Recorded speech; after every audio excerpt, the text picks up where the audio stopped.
Jezioro Genewskie skupia wokół swoich brzegów dwie najważniejsze instytucje piłkarskie na świecie – FIFA i UEFA. Z obiema w 2015 roku w otoczce skandalu pożegnał się jeden z największych piłkarzy w historii futbolu – Michel Platini. Francuzowi zarzucono, że w 2011 roku przyjął nieuprawnioną płatność od Seppa Blattera i w ten sposób pozbyto się go ze stanowiska szefa Europejskiej Federacji Piłkarskiej, a także powstrzymano przed kandydowaniem na stanowisko prezydenta FIFA.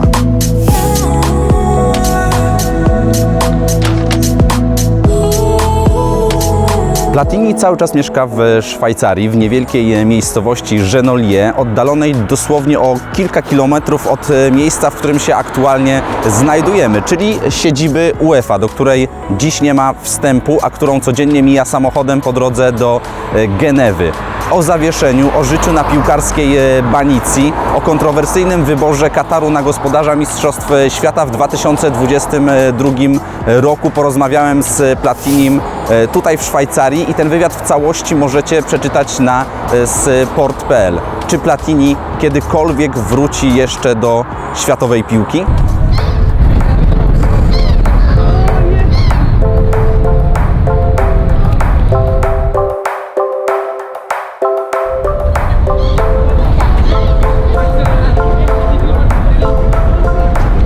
Z rozmowy przeprowadzonej z Platinim wynika, że ten powrót rzeczywiście jest bardzo bliski. Krzysztof Marciniak, Kanal Plus, mój francuski łącznik, który przy tej rozmowie był w obawie przed językiem angielskim Michela, ale te lata spędzone na stanowisku prezydenta UEFA no jednak dowodzą, że ten angielski mimo obywatelstwa francuskiego jest ok. Stereotypów, które są o Francuzach, poradził sobie bez problemu w języku angielskim. Czasami sobie dopowiadaliśmy jakieś rzeczy po francusku, a co do tej deklaracji, Michel Platini to jest wytrawny polityk, który unika takich jednoznacznych deklaracji, więc on zostawia sobie otwartą furtkę. Mówi tak, wrócę, kiedy będę się czuł potrzebny, kiedy znajdę takie miejsce, w którym moje kompetencje będą w świecie futbolu należycie wykorzystane, ale już jeżeli próbowaliśmy wskazać te różne ścieżki, no to tak unikał tutaj jednoznacznych deklaracji. Czy to będzie posada UEFA? Raczej nie. Powiedział, że nie chce też pracować w klubie.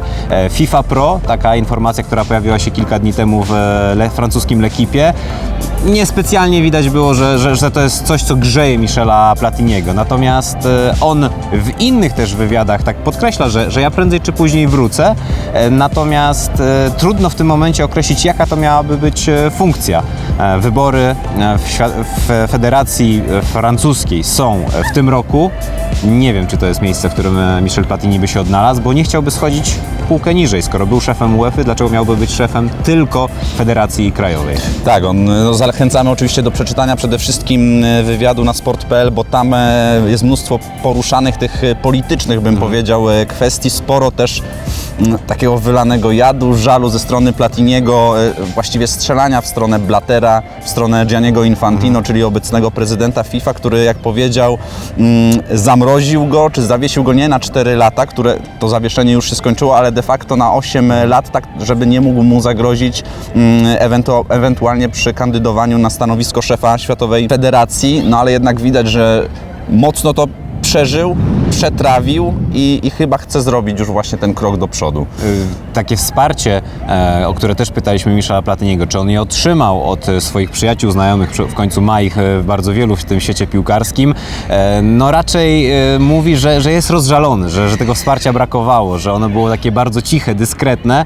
Nawet porównał to do takiego wypadku samochodowego, kiedy ktoś leży na ulicy, Ty przejeżdżasz sobie obok, cierpi, a ktoś mówi, tak, ja cię wspieram, trzymaj się, wszystkiego najlepszego, ale nie udziela ci żadnej pomocy. Takie wsparcie się pojawiło, to jest ciekawa sprawa w wywiadzie dla francuskiego radia, kiedy Michel Platini udzielał wywiadu i w pewnym momencie prezenter mówi: słuchaj Michel, mamy dla ciebie taką specjalną wiadomość. I w tym momencie z offu wchodzi głos obecnego prezydenta Emmanuela Macrona, prezydenta Francji, który wygłasza wręcz laudację na temat Platiniego, mówi, jakim był wspaniałym piłkarzem, jak bardzo ceni jego dorobek i tam pojawia się taka fraza: Michel, proszę, wróć to będzie dla mnie bardzo ważna sprawa, to będzie dla mnie przyjemność, jeśli znowu będziesz w świecie futbolu. Ale na obiad nie ma co go zapraszać. Platini powiedział, pomny tego, co stało się po 2010 roku i lunchu, obiedzie u Sarkoziego z kolei, kiedy zarzucono mu dopingowanie tej, powiedzmy, kandydaturze Kataru na gospodarza Mistrzostw Świata w 2022, to powiedział nam, okej, ja się do tego przyznałem jako jeden z 15 gdzieś tam wspierających Katar ludzi i przez to zostałem napiętnowany, bo mówiłem o tym głośno, mówiłem o tym otwarcie, więc ja dziękuję za takie obiady. Też zresztą był zaskoczony, że tam emir Kataru zresztą w Pałacu Elizejskim w ogóle się znalazł. Tak, bo to musimy wprowadzić jeszcze taki kontekst, może ktoś tego nie pamięta. 2010 rok, tuż 3 tygodnie przed wyborami gospodarzy Mistrzostw Świata w 2018 roku i 2022 roku. Wiemy, że oba te wybory były dosyć kontrowersyjne. Michel Platini dostaje zaproszenie do Pałacu Elizejskiego od Sarkoziego i tam przychodzi i nagle pojawia się ni stąd ni zowąd emir Kataru, co dla Michela, tak jak powiedziałeś, było ogromnym zaskoczeniem. No i ta sama rozmowa postawiła go w bardzo niewdzięcznym położeniu. Pytaliśmy też o przyszłość, czyli Euro 2020. Posadziłem przed kamerą również Michela Platiniego, więc posłuchajmy, co o Euro 2020 sądzi sam Platini, czy wybiera się, czy ten format, który zaproponował na 60-lecie UEFA, na 60. urodziny Europejskiej Federacji, cały czas podtrzymuje, czy to jest coś dobrego dla europejskiego futbolu? Je pense que pour l'anniversaire de l'Euro, je pense que c'était une bonne chose d'ouvrir l'Euro à beaucoup de pays, qui a plusieurs avantages. Le premier, c'est de permettre à des pays d'accueillir l'Euro sans faire beaucoup de frais, comme l'Azerbaïdjan, la Roumanie, la Hongrie, l'Écosse, l'Irlande, qui ne recevront jamais l'euro, mais ils auront une fois dans leur vie l'euro. Deuxièmement, c'était important aussi d'amener l'euro chez tous les Européens. Dans des périodes un peu difficiles comme en ce moment, c'était bien d'amener cet euro dans tous les pays. Donc, je pense que c'était une très très bonne chose. Je suis toujours persuadé que c'est une bonne chose. Je ne suis pas responsable de l'organisation. Moi, j'ai choisi mais après, je n'étais plus à l'UEFA quand ils ont choisi l'organisation. Je sais pas, je peux pas répondre. Le favori est en principe le champion du monde. S'il est champion du monde, il peut être champion de l'Europe. Il y a une très belle équipe, il y a une belle génération. Ils ont l'habitude de gagner. Ils peuvent faire le doublé, oui. Mais après, ce sont des matchs de coupe. Match de coupe, tout peut arriver. Je pense que le tirage au sort, c'est pas un problème de le comprendre ou pas le comprendre. Le tirage au sort, c'est un tirage au sort, c'est quelque chose de pas très important. L'important, c'est l'organisation de l'euro. Et je pense que l'organisation de l'euro sera bien.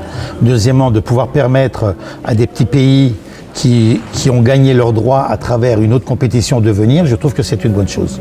Une idée principale, c'est que tout le monde peut jouer et tout le monde peut gagner. A więc Platini, Krzysiek, podtrzymuje, że sam ten format jednorazowy, to podkreśla, jest w porządku. Ja też, szczerze mówiąc, bardzo bym się do tego nie czepiał. Rozmawiałem też z obecnym prezydentem UEFA, Aleksandrem Czeferinem. On powiedział, że okej, nie jest wielkim fanem, ale faktycznie jednorazowo, być może jako taka celebracja futbolu w Europie, nie jest to nic strasznego. Największe chyba tutaj spięcie jest między tą grupą a Baku, Rzym, że na tle innych jest to nie fair dla drużyn, które będą musiały podróżować między Włochami a Azerbejdżanem. Tak, zmienianie stref czasowych. Ja osobiście mam inne zdanie. Mi się ten format w ogóle nie podoba z tego względu, że uważam, że turniej organizowany w jednym lub w dwóch krajach ma swój taki niepowtarzalny klimat i to jest takie święto futbolu w danym miejscu. Czuć bardziej tą atmosferę. Dzisiaj to tak jak byśmy zorganizowali kilkanaście czy kilkadziesiąt meczów takich jednorazowych o finał na przykład Ligi Europy czy Ligi Mistrzów, czyli jedno miasto dostaje na 2 dni swoje swoje święto, zamykamy stadion, tam się organizuje mecz, potem wszyscy stamtąd wyjeżdżają i przenoszą się do innego miasta. To jest też niewygodny format dla kibiców, którzy muszą podróżować. Począwszy od bardzo wysokich kosztów, od trudnej logistyki. Bardzo trudno będzie śledzić losy swojej reprezentacji, jeśli masz latać z jednego miejsca do drugiego. Oczywiście grupa, powiedzmy, Budapeszt, Monachium, spoko, jedziesz sobie samochodem w jedno, drugie miejsce, nie ma problemu. Ale bądź teraz kibicem reprezentacji Włoch i leć sobie do Włochy tego akurat Baku. prawdopodobnie będą grały wszystkie swoje Okej, mecze w Rzymie, tak, ale tak. jej przeciwnicy, a Zurich już Tak, niekoniecznie. Zostawmy to. Platini odnosił się generalnie do współczesnego futbolu bardzo mocno, bo o to go pytaliśmy. Widać, że jednym z jego najgorętszych, teraz takich najmocniejszych adwersarzy to jest jednak Gianni Infantino. Gianni Infantino, który a propos rewolucji w formatach piłkarskich wprowadził 48-drużynowe Mistrzostwa Świata, powiększa też klubowe Mistrzostwa Świata. No jest to ewidentne, chyba tutaj nikt nie ma wątpliwości, połączenie z tymi pieniędzmi, które mają ogromne znaczenie w piłce, które rosną w astronomicznym tempie, zwiększenie drużyn, to również sprzedaż praw telewizyjnych, wprowadzenie ekip słabszych, ale które później też mogą wesprzeć Cię ewentualnie w głosowaniu na stanowisko szefa FIFA i tak dalej, i tak dalej. De facto no tutaj Michel Platini sprowadza to do prostej zależności. Chcesz utrzymać się przy władzy, musisz mieć jak najwięcej głosów poparcia. Więcej głosów poparcia zdobędziesz, jeżeli więcej będzie tych sytych, więcej drużyn, czy więcej też federacji zostanie dopuszczonych do tego stołu, na którym jest ta uczta. I taką zależność Michel Platini widzi, czyli to jest bardziej polityka niż dbanie o rozwój futbolu, o podniesienie też poziomu tych poszczególnych imprez mistrzowskich. No to Michel Platini, futbol versus pieniądze. Jak widzi to Francuz? Ceux qui aiment l'argent veulent toujours faire des autres compétitions qui rapportent encore plus d'argent. C'est les compétitions qui font l'argent. Si vous prenez le tennis, pareil, il y a l'ATP en ce moment et il y a la Coupe Davis qui ont changé. Pourquoi? Parce que c'est les compétitions qui amènent les droits de télévision, qui amènent l'argent. Donc, si vous voulez faire plus d'argent, il faut faire d'autres compétitions, plus de compétitions. Dans tous les sports. Et tous ceux qui sont élus veulent donner toujours plus d'argent à ceux qui votent. C'est la politique. Si les Polonais est un petit pays, si la Pologne est un petit pays qui se qualifie pour la Coupe du Monde, je pense que tous les fans polonais seraient contents d'avoir une Coupe du Monde à 48. Maintenant, faire une Coupe du Monde à 48, c'est bien pour les élections, c'est comme l'argent, c'est bon pour les votes. Mais après, pour la qualité, non, parce que déjà, à 32, en Russie, elle n'était pas bonne, la Coupe du Monde, donc 48 serait encore moins bon. Ça va toujours grandir, pour une seule bonne raison. C'est qu'aujourd'hui, le football est un jeu mondial, pratiquement le seul jeu mondial, mais les trois plus grands et plus riches pays ne sont pas encore là. Les États-Unis, la Chine et l'Inde. Le jour où ils vont venir, ça va être encore plus grand. Kolejna paląca kwestia w światowym futbolu to oczywiście VAR, który mamy chyba wszyscy wrażenie nie funkcjonuje najlepiej, zwłaszcza w Premier League. W Premier League, która niektóre sytuacje wkłada pod mikroskop. To jest już laboratoryjne właściwie działanie sędziów czy też tych ludzi, którzy właśnie siedzą przed monitorami. Absolutnie VAR Michel Platini miażdżył i dalej miażdży, jest jego ogromnym przeciwnikiem. To prawda, mówi o tym, że dajemy dzisiaj szansę, żeby się pomylili piłkarze, pomylili się trenerzy przy wyborach personalnych, ale nie dajemy żadnej szansy, żeby się pomylili sędziowie. Oczywiście te argumenty można znowu odeprzeć. Przypominamy sytuację, kiedy Thierry Henry dotyka piłki ręką w meczu z Irlandczykami, przez to wypaczony został w ogóle skład Mistrzostw Świata w 2010 roku, a Michel Platini już tak poza kamerą, możemy to zdradzić, tak zbywa, to mówi, no Irlandczycy dostali rekompensatę 5 milionów euro, więc w sumie sprawa została w jakiś sposób tam załatwiona. Oczywiście mówi to z perspektywy Francuza, który dopingował swojej reprezentacji, chciał, żeby ona pojechała na Mistrzostwa Świata, natomiast VAR miał sprawić, że takich błędów nie będzie. A mówi, że przełożył tylko problem w inne miejsce. Zresztą też obrazowo bardzo nam pokazywał, jak działa VAR, tak? że można tutaj dołożyć wiele też od siebie. I to jest świetna rzecz. Kamery tego nie zarejestrowały, bo to już było po wyłączeniu. Kiedy Michel Platini, opowiadając nam o tym, jak działa współczesny system VAR, mówi: Tomek, dotknij mnie. I Tomek go dotyka w ten sposób, a on w ogóle rzuca się, niemal wywrócił stolik, przy którym siedzieliśmy, tak wszyscy się obejrzeli w tym hotelu, co jest grane, a tu Michel Platini w takim włoskim, powiedziałbym, stylu pokazuje, jak można oszukać oko kamery, jak pewne rzeczy pokazane w zwolnionym tempie, pokazane w przybliżeniu są odbierane zupełnie inaczej niż to, co się dzieje na boisku. I dzisiaj Michel Platini tak naprawdę apeluje, dajmy z powrotem władzę sędziom, którzy sędziują na boisku. To oni sytuację widzą najlepiej. Ewentualnie oni się mogą wesprzeć powtórkami wideo, natomiast nie oddawajmy całej władzy w ręce tych sędziów, którzy siedzą gdzieś w zamkniętej puszce, w zamkniętym pomieszczeniu, nie Czasami czują kilkaset meczu. kilometrów od stadionu. Dokładnie. I wydaje się, że taka rewolucja z tego, co słyszę w lutym, może faktycznie być, że VAR jednak zostanie gdzieś lekko stłamszony lub też sędziowie po prostu będą mieli ponownie większy wpływ, bo chociażby dzisiaj sędzia liniowy może nie podnosić chorągiewki w ogóle. W ogóle nie powinien podnosić jej na rozwój sytuacji, żeby nie narazić się później na krytykę, że popełnił błąd, a tak jak powiedziałeś, czy powiedział Platini, błędy mogą popełniać piłkarze, mogą popełniać no nie wiem, trenerzy i tak dalej, ale nie sędziowie. Je pense qu'à l'arrivée, ça ridiculise les arbitres, ça coupe les émotions, sans rentrer dans tous les détails. Ça n'enlève pas les problèmes, ça les déplace. Mais il y a deux choses. La première, c'est encore toujours la même chose. C'est un arbitrage pour les riches. Et la deuxième chose, si on met un arbitrage vidéo, c'est que les arbitres sont pas bons. Les arbitres qui ont décidé de mettre la vidéo, c'est-à-dire qu'ils ne croient pas en leurs arbitres. On peut accepter qu'un avançant loupe un but, on peut accepter qu'un gardien de but fait une bêtise, mais on ne peut pas accepter qu'un arbitre il fasse une erreur. On parlait du fair play, mais un arbitre il peut se tromper. Ostatnia taka rzecz, w której oddamy Michelowi przed kamerą zdanie, to musieliśmy jako Polacy zapytać o Roberta Lewandowskiego, ale w takim powiedzmy szerszym kontekście, czy to jest w ogóle najlepsza dziewiątka jego zdaniem na świecie. Też to jest dobre odbicie do tego, jak rozegrał się plebiscyt France Football. To posłuchajmy może, co powiedział Michel Platini, a później my się do tego odniesiemy, bo myślę, że ta perspektywa Michela Platiniego dużo nam wyjaśni. C'est difficile à dire. Je pense que Lewandowski est un très bon joueur, c'est un très bon avant-centre. Maintenant, de dire que c'est le meilleur attaquant au monde,